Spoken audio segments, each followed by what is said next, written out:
صلی اللہ علیہ وسلم نے فرمایا عزت معاف کرنے میں ہے۔ عزت کس چیز میں ہے؟ بدلہ لینے میں عزت۔ یہ حقائق ہے۔ عزت بدلہ لینے، جس نے ایک تھپڑ کے جواب میں دو مارے وہ باعزت نہیں، بلکہ مسند امام محمد بن حنبل پڑھی، حضرت موسیٰ علیہ السلام کوہ طور پہ کھڑے، میرے رسول پاک علیہ السلام فرماتے ہیں جناب موسیٰ علیہ السلام نے اللہ کی بارگاہ میں عرض کیا، اے اللہ ساری دنیا کہتی ہے ہم عزت والے ہیں، ہم عزت والے، من اعز عبادک یا اللہ، اے اللہ تو بتا تیرے بندوں میں عزت والا کون ہے؟ تو حضرت موسیٰ کہتے ہیں رب کریم نے فرمایا اذا قادر غفارا، جس کے پاس بدلہ لینے کی طاقت ہو پھر بھی معاف کر دے وہ بڑی عزت والا ہوا کرتا ہے۔ جو اینٹ کے جواب میں پتھر مار سکتا ہو، جو گولی کے جواب کے اندر 15 گولیاں مار سکتا ہو لیکن معاف کر دے وہ بڑی عزت والا ہے۔ عزت والا ہے جو معاف کرے۔ حضرت فخر جہاں دہلوی بہت بڑے درویش تھے، سلسلہ عالیہ چشتیہ کا بہت بڑا نام، اور اس صوفی کے آپ حالات پڑھیں تو رب کریم نے بڑا ہی نوازا ہوا تھا۔ دلی کی جامع مسجد کے خطیب، اور ان کی کرامت یہ تھی کہ جو آدمی آ کے سامنے کھڑا ہوتا تھا نا اسے بتانا نہیں پڑتا تھا کہ میرے دل میں کیا ہے، بتانا نہیں پڑتا تھا۔ سامنے آ کے کھڑا ہوتا تھا تو حضرت ہاتھ اٹھاتے تھے، کہتے تھے اللہ یہ بے اولاد ہے اسے اولاد عطا کر دے۔ دوسرا آ کے کھڑا ہوا، خوشی نہیں ہو رہی آپ کو؟ دوسرا آدمی کھڑا ہوا، دوسرا آدمی، اس نے آ کے کہا دعا کے لیے سامنے کھڑا ہوا تو حضرت کہنے لگے اے اللہ بیمار ہے، وہ کہتا میرے دل میں بات تھی مجھے بتانی نہیں پڑی، اتقوا فراست المؤمن فانه ينظر بنور اللہ۔ نبی پاک نے فرمایا مومن کی فراست قلبی سے ڈرا کرو، وہ تو اللہ کے نور سے دیکھتا ہے، نور الہی سے۔ میں بیمار ہوں کہنا نہیں پڑا، حضرت نے دعا کر دی۔ اب جب اجتماع زیادہ ہو گیا، لوگ بڑھ گئے، دلی کی جامع مسجد کے باہر بھی صفیں بچھنے لگی، تو بادشاہ کو ٹینشن ہو گئی کہ یہ مولوی میرے لیے مسئلہ ہی نہ بنا دے کل کو۔ اس نے ایک سازش رچی، ایک طوائف تھی، اس طوائف کو کچھ پیسے دیے، کہنے لگے ایکٹنگ کرنی ہے، کہنے لگی فکر نہ کریں۔ جمعے کا دن تھا، ہزاروں کا مجمع حضرت کے پیچھے جمعہ پڑھنے آیا۔ حضرت جمعے کی نماز پڑھا کے سیڑھیاں اتر رہے تھے، سائلین کا رش تھا، ادھر بھی لوگ تھے ادھر بھی لوگ، حضرت جا رہے، حضرت نیچے اتر رہے سیڑھیوں سے، دائیں بائیں لوگ ہیں۔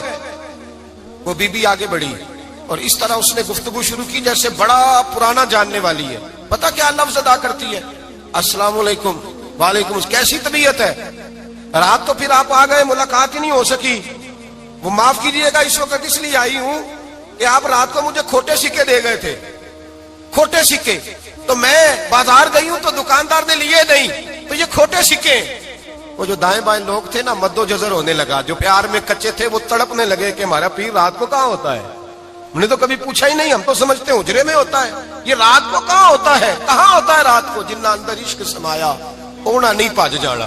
سارے ایسے نہیں ہوتے، جنہ اندر عشق سمایا اونا نہیں پاج جانا، تے پاویں سونے ملن ہزاراں آسانی یار بٹاؤنا۔ کچھ تو کھڑے تھے کہنے لگے جو مرضی بھی ہو جائے، جو ہم نے دیکھا وہ دیکھ ہی کوئی نہیں سکتا، کوئی جو مرضی، کچھ مد و جزر کا شکار ہے۔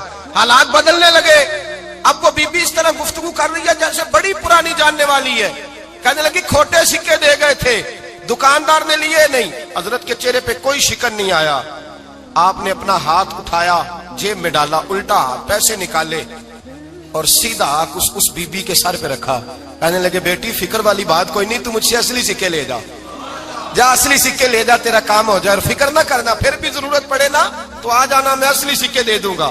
یہ لفظ کہہ کے حضرت نیچے اترے تو وہ دوڑی ہوئی آئی، پلٹ کے آئی، پیروں میں بیٹھی، کہنے لگی بابا تو کس مٹی کا بنا ہے، کس نور سے تیری تخلیق ہوئی ہے، کس حسین مزاج کا تو مالک ہے؟ میں وہ بی بی جس کو سارے لوگ گندی نظر سے دیکھتے ہیں معاذ اللہ، اور میں فلاں بادشاہ کے کہنے پر ایکٹنگ کرنے آئی طوائف، اور میں تیرے دروازے پہ تجھے بدنام کرنے آئی ہوں اور تو نے مجھے بیٹی بنا لیا ہے۔ آج تک کسی نے بیٹی نہیں کہا اور تو نے میرے سر پہ ہاتھ رکھ کے کہا بیٹی، یہ لفظ کہے قدموں میں گری، اٹھ کے حضرت نے سر پہ پھر ہاتھ پھیرا، اٹھی آنسو پونچھے، نقاب اوڑا، کہنے لگی اب میں دلی والوں کو بتاؤں گی کہ فخر جہاں کی بیٹی کس طرح کی ہوا کرتی ہے، اب بتاؤں گی فخر جہاں کی بیٹی کس طرح کی ہوتی ہے۔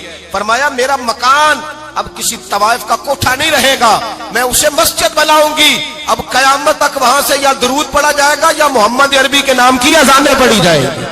یہ عزت ہے، یہ وقار ہے۔ بھائی آپ کسی کو معاف کر کے تو عزت لے سکتے ہیں، یہ بھی تو ہو سکتا تھا نا پکڑ لو اس کو، یہ تمہارے پیر پہ الزام لگانے آئی ہے پکڑو مارو، یہ بھی کام ہو سکتا تھا، لیکن حضرت نے معاف کیا۔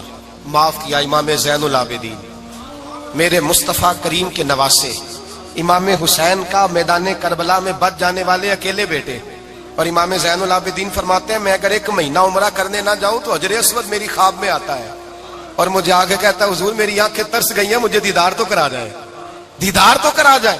اور حجر اسود جدھر جدھر جدھر جدھر امام صاحب گھوما کرتے تھے آپ کے حالات میں لکھا حجر اسود بھی ادھر ادھر جاتا تھا طواف۔ اتنی بڑی شخصیت۔ مسجد نبوی سے نکلے تو ایک آدمی نے گالیاں دینی شروع کر دی۔ حضرت پہلے تیز چلتے تھے، جب وہ گالیاں دینے لگا تو آہستہ ہو گئے، وہ دیتا رہا۔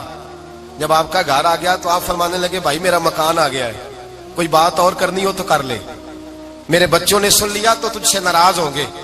اور پھر وہ شخص کہتا جب یہ لفظ کہے نا تو مجھ پہ سختہ طاری ہو گیا، یہ کیا کہہ رہے ہیں؟ ہم تو دشمن کو بھی پاکیزہ سزا دیتے ہیں، یہ کیا کہہ رہے ہیں؟ حضرت نے کہا کوئی بات کرنی ہو تو کر لے، میرا مکان آ گیا ہے۔ وہ کہتا میں اس بات پہ بھی سختے میں تھا۔ تھوڑی دیر گزری تو فرمانے لگے بھائی ابھی تو نے میرے وہ عیب بیان کی ہیں جن کا تجھے پتا تھا، میرے اندر تو اور بڑیاں کوتاہیاں پائی جاتی ہیں، اور بڑیاں کمیاں، بڑی پتا سارا ہے سردار نو کیتیاں دا من نانم کے من دانم، تجھے کیا پتا میرے تو بڑے عیب چھپے ہوئے ہیں۔ وہ شخص کہتا ہے مجھ پر دوسرا بم گرا تو پاک محبوب کا پاک نواسا، پاک فاطمہ کے پاک پوتے اندر گئے، کہنے لگے ٹھہر جانا نا، رک میں آیا، کہتے اندر گئے، 1 بوتل سرکے کی لائے، 1 بوتل شہد کی لائے، 5 کلو کھجوریں لائے، میرے ہاتھ میں تھمائی، کہنے لگے تحفہ ہے۔ کہتے ہیں میں اب تو ماری گیا، میں نے کہا حضور یہ کیا ہے سارا کچھ، میں گالیاں دے رہا تھا۔ آپ فرمانے لگے جو تو کر رہا تھا وہ تیرا کردار ہے، اور یہ جو میں نے کیا ہے یہ میرا کردار ہے، اس لیے کہ میرے دادا مولا علی شیر خدا حل عطا مشکل کشا، حضرت علی نے نصیحت فرمائی تھی کہ بیٹا جو گھر آئے وہ خالی ہاتھ نہیں جانا چاہیے، جو دروازے پہ آئے وہ خالی ہاتھ نہیں جانا چاہیے۔